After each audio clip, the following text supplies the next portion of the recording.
تفسیر القرآن آج کا سبق سورہ یوسف آیت نمبر 19 سے 21 تک۔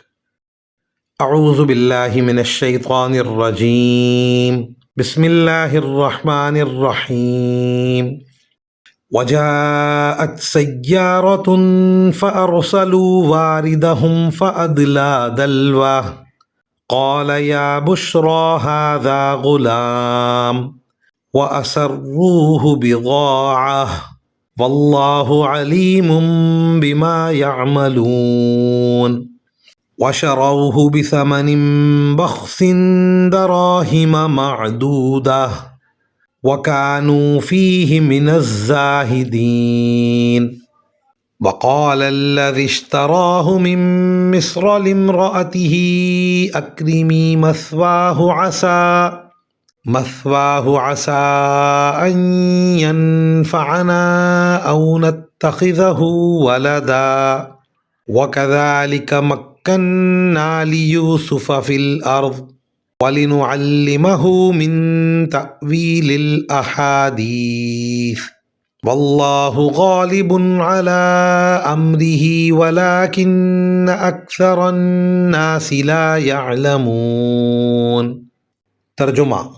اور دوسری طرف جس جگہ انہوں نے یوسف کو کنویں میں ڈالا تھا وہاں ایک قافلہ آیا۔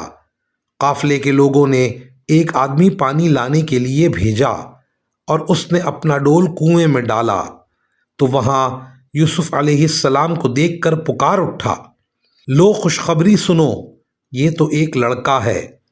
اور قافلے والوں نے انہیں ایک تجارت کا مال سمجھ کر چھپا لیا، اور جو کچھ وہ کر رہے تھے اللہ کو اس کا پورا علم تھا۔ پھر انہوں نے یوسف کو بہت کم قیمت میں بیچ دیا جو گنتی کے چند درہموں کی شکل میں تھی، اور ان کو یوسف سے کوئی دلچسپی نہیں تھی۔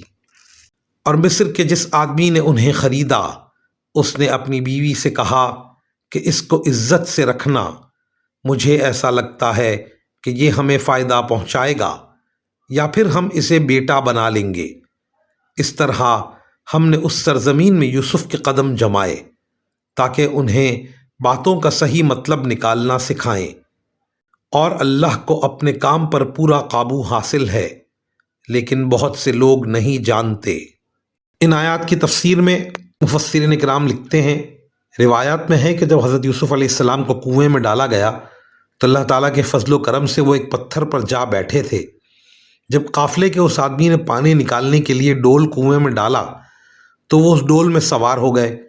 اس نے ڈول کھینچا تو حضرت یوسف علیہ السلام کو دیکھ کر اس کے منہ سے بے ساختہ وہ الفاظ نکلے جو اس آیت میں بیان فرمائے گئے ہیں۔ جن لوگوں نے حضرت یوسف علیہ السلام کو فلسطین کے جنگل سے خریدا تھا وہ انہیں مصر لے گئے۔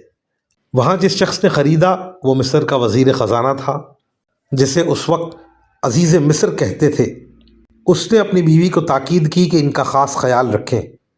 بیوی کا نام روایات میں زلیخا بتایا گیا ہے۔ وآخر دعوانا ان الحمد للہ رب العالمین۔